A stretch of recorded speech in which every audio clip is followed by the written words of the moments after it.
Les VPN pourraient bientôt être interdits en France. Alors c'est un sujet vraiment choc, mais aujourd'hui vous allez voir, on va en parler, on va prendre 10 minutes pour vraiment retourner le sujet, pour que vous compreniez ce qu'il en est. Alors c'est une nouvelle qui est tombée très récemment, il y a quelques jours, en tout cas à partir du moment où je poste cette vidéo, c'est très récent, ça doit dater de avant mars, quelques jours avant mars. Donc pour faire très simple, oui c'est vrai, les VPN pourraient bientôt être interdits en France. Alors qu'est-ce qui se passe ? Concrètement, on a Canal+ avec la Ligue de football qui attaque en justice l'ensemble des VPN principaux en France, les plus gros acteurs qui sont impactés par ça.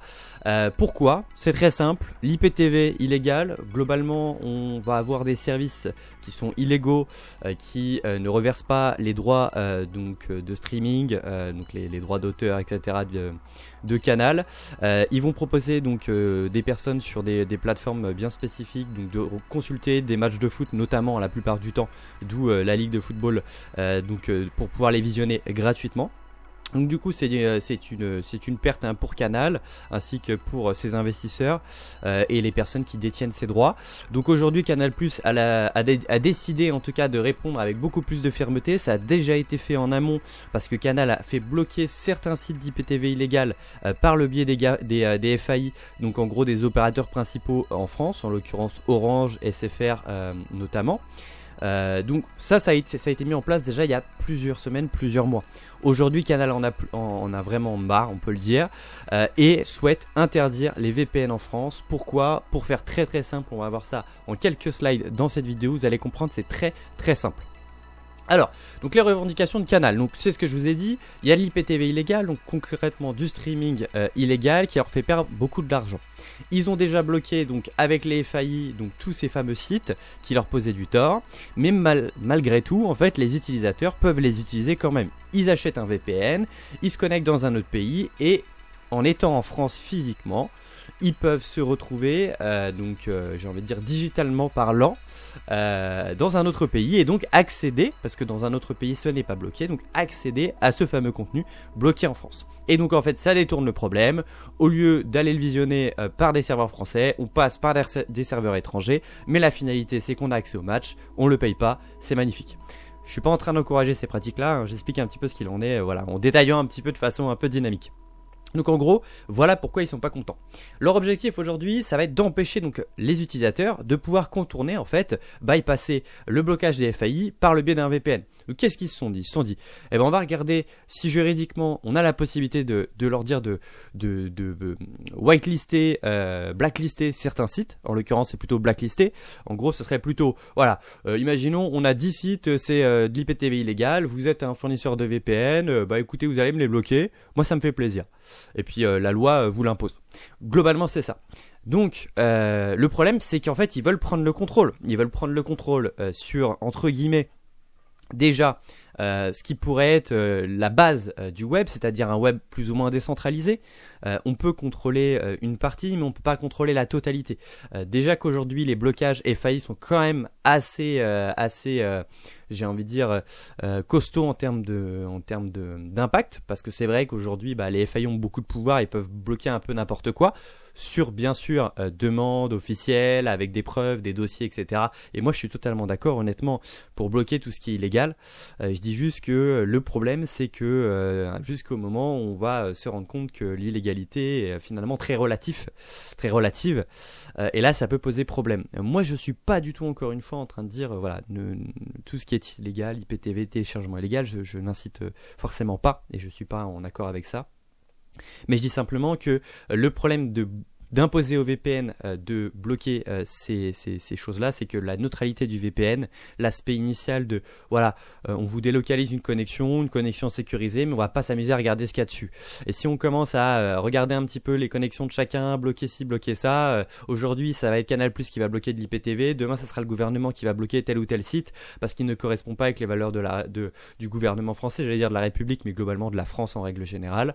Donc l'idée c'est pas d'avoir un avis extrémiste, bien au contraire, j'insiste bien dessus, mais c'est de prendre conscience que c'est quand même une mesure assez extrême qui a du jamais vu en France en tout cas sur les VPN, et il faut vraiment en avoir conscience. Donc on va commencer un petit peu. Donc en l'occurrence, ils ont un groupe qu'ils appellent le VPN Trust Initiative. Donc en fait, en l'occurrence, c'est un regroupement de plusieurs VPN. Donc on a les plus gros donc concernés NordVPN, on a ExpressVPN, on a ProtonVPN, CyberGhostVPN, il y en a encore d'autres, mais c'est les principaux qui sont cités dans les articles. Donc ils ont tous été assignés en justice par Canal+ et par la Ligue donc de football. Je sais plus si c'est la Ligue professionnelle de football ou Ligue de football, enfin voilà, c'est la LFP, je crois, si je dis pas de bêtises. Et donc, en gros, globalement, ils les assignent en justice, ils leur disent, voilà, vous me bloquez les sites internet, sinon vous n'avez plus le droit d'exercer sur le territoire français. Donc, en fait, les éditeurs, ils ont réagi directement, hein. Les articles sont sortis, c'est sorti dans la presse, ils ont réagi. La plupart ont dit, voilà, aujourd'hui, on quittera le pays, le territoire français, si on nous oblige d'avoir telle ou telle restriction sur tel ou tel accès à certains sites. Aujourd'hui, c'est ça. Demain, ça sera peut-être un gouvernement qui demandera de mettre une backdoor dans les VPN, qui demandera d'avoir un droit de regard beaucoup plus important. Et dans ce cas-là, forcément, le business model, le business plan et le plan utilisateur de base, c'est d'offrir aux utilisateurs une confidentialité, une sécurité et justement un web international mondial qui est quand même assez décentralisé, assez libre. Et si on centralise tout en disant voilà, la France a décidé, la France fermera, les autres vont devoir suivre, sinon les services seront interdits, ça devient un petit peu, c'est peut-être un peu tiré ce que je veux dire, mais ça fait un petit peu dictature, ça fait un petit peu oppressif comme régime, malgré, encore une fois, je précise, je ne suis pas de ceux qui ont des avis extrémistes à dire ne bloquez rien, ne surveillez rien, non. Je comprends qu'il y ait un besoin, je l'entends, c'est une réalité, on a besoin de modérer un peu tous les outils, toutes les plateformes, mais il ne faut pas que ça dépasse des proportions extrêmes, et là en l'occurrence avec cette mesure-là ça devient un peu n'importe quoi. Donc, bon, il y a plusieurs articles, je vous en ai mis un de Frandroid qui est plutôt pas mal. Je vous mettrai des liens en description pour aller voir. Donc voilà, il précise un peu tout ce qu'on a dit. Que voilà, aujourd'hui, c'est Canal+ notamment qui s'associe avec la LFP, donc la Ligue de football professionnel. Voilà, c'est ce que je disais tout à l'heure, pour attaquer les fournisseurs de VPN qui, entre guillemets, de leur avis, aident les criminels à proposer du streaming illégal, alors que les VPN n'aident en rien, hein. Les VPN, techniquement, leur solution certes peut aider parce que les gens ils vont bypasser, mais ils sont pas responsables de ce que font les gens derrière, et comme beaucoup l'ont dit dans les articles, on trouve que la mesure est mauvaise, on n'attaque pas la bonne personne, on cherche pas à régler le conflit de la bonne manière, on devrait le faire d'une autre façon, et je partage cette idée. Donc concrètement, je vous ai pris encore un exemple d'un passage dans l'article du 0.net. Donc on va même le lire ensemble, vous voyez. Donc dans le détail, les deux organisations ont assigné NordVPN, ProtonVPN, donc tous les VPN majeurs en France. Canal+, ajouté au lot, donc il y a aussi Surfshark VPN, ExpressVPN aussi. Donc l'objectif en soi, attention, n'est pas d'interdire les VPN. La France ne va pas les interdire. Je dis simplement qu'aujourd'hui, les VPN pourraient être interdits en France s'ils refusent de collaborer avec les autorités françaises et les autorités de justice. Si les VPN disent on reste en France, mais on ne va pas autoriser, on ne va pas bloquer ci, on ne va pas faire ci ou faire ça, là ils seront dans l'illégalité et donc ils seront bloqués. Aujourd'hui, c'est compliqué quand même de bloquer un VPN. Il faudrait bloquer toutes les adresses IP du serveur. Ça fonctionne, mais après, c'est un peu un jeu du chat et de la souris. Ça serait pas rentable pour les entreprises et ils auraient des problèmes juridiques. Et donc, dans tous les cas, voilà, ça se ferait pas. Si la loi bloque et que les VPN ne veulent pas, ils devront partir. Ça, c'est une réalité. Soit ils se mettront en conformité, mais probablement ça fera un coup de com' terrible pour eux et ça cassera pareil un peu le business plan du VPN et de la sécurité. Soit comme la plupart, ils vont tous partir en lot et on n'aura plus de VPN sûr, sécurisé en France. Il restera peut-être d'autres solutions un petit peu plus petites structures qui auront plus le même intérêt à ce niveau-là. Donc concrètement, voilà, si je continue un peu la phrase, donc du coup actuellement un internaute français armé d'un VPN peut surfer depuis un autre pays, la Suisse par exemple, pour pouvoir accéder au site IPTV. C'est exactement ce que j'ai dit avant. Je suis français, je vais voir un site bloqué en France par les FAI, il y a une blacklist, ça marche pas, je me localise dans un autre pays et j'accède au même site, mais comme si j'étais résident d'un autre pays.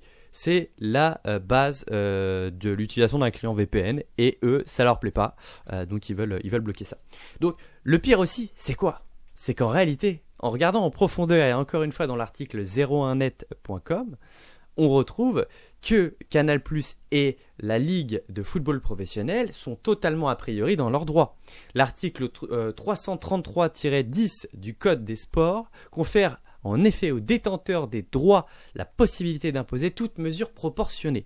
Alors la question c'est est-ce que cette mesure sera considérée comme proportionnée ou disproportionnelle, visant à prévenir ou à stopper toute atteinte à leur intérêt, y compris à l'encontre de toute entité pouvant contribuer à y remédier. Donc concrètement, c'est en train de dire quoi?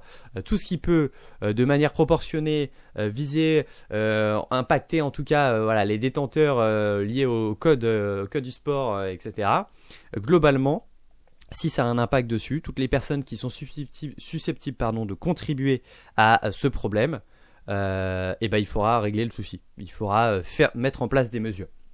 C'est pas un très bon résumé que je vous fais là, c'est un résumé un peu humain parce que c'est vrai que les articles de loi sont jamais très, très simples à comprendre. Je fais un peu un résumé maison entre guillemets. Donc ça vous permet un peu de prendre conscience de tout ça.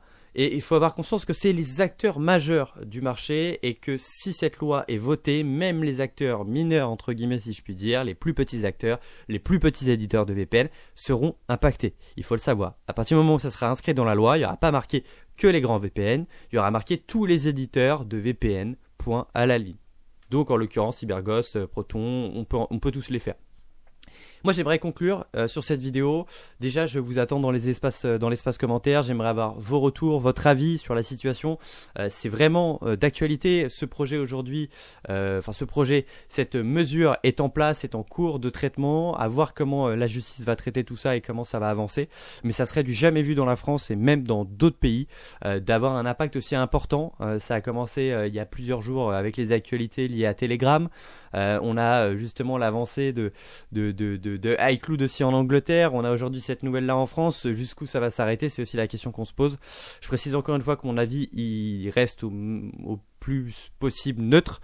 Moi je suis pas dans des propos extrémistes, hein. Je suis d'accord pour une surveillance minime, une modération minime, mais il faut pas abuser et aujourd'hui c'est pas du tout la bonne solution et pour le coup cette mesure est abusive.